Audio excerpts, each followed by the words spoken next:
রূপপুর পারমাণবিক বিদ্যুৎ কেন্দ্র প্রকল্পের জন্য সাবেক প্রধানমন্ত্রী শেখ হাসিনা $500 কোটি ঘুষ নিয়েছে বলে যে তথ্য ছড়িয়েছে তা গুজব, দাবি রাশিয়ার। রবিবার শেরে বাংলা নগরে এনইসি সম্মেলন কক্ষে অন্তর্বর্তী সরকারের অর্থ উপদেষ্টা সালেহ উদ্দিন আহমেদের সঙ্গে বৈঠক করেন রাশিয়ার রাষ্ট্রদূত আলেকজান্ডার মান্টিটস্কি।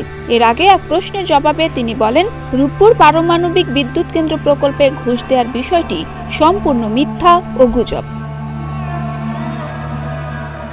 এর একদিন আগে অর্থাৎ শনিবার গ্লোবাল ডিফেন্স কর্পের প্রকাশিত এক প্রতিবেদনে বলা হয়, রূপপুর পারমাণবিক বিদ্যুৎ কেন্দ্র বাংলাদেশি মুদ্রার ৫৯,০০০ কোটি টাকার বেশি আত্মসাৎ করেছেন বাংলাদেশের ক্ষমতাচ্যুত প্রধানমন্ত্রী শেখ হাসিনা। এই কাজে সহায়তা করেন তার ছেলে সজীব ওয়াজেদ জয় ও ভাগ্নি টিলিপ সিদ্দিক। এই বিষয়ে প্রশ্ন করা হলে রাশিয়ার রাষ্ট্রদূত বলেন, নির্বাচনের আগে থেকে এই গুজবটা তৈরি হয়েছে।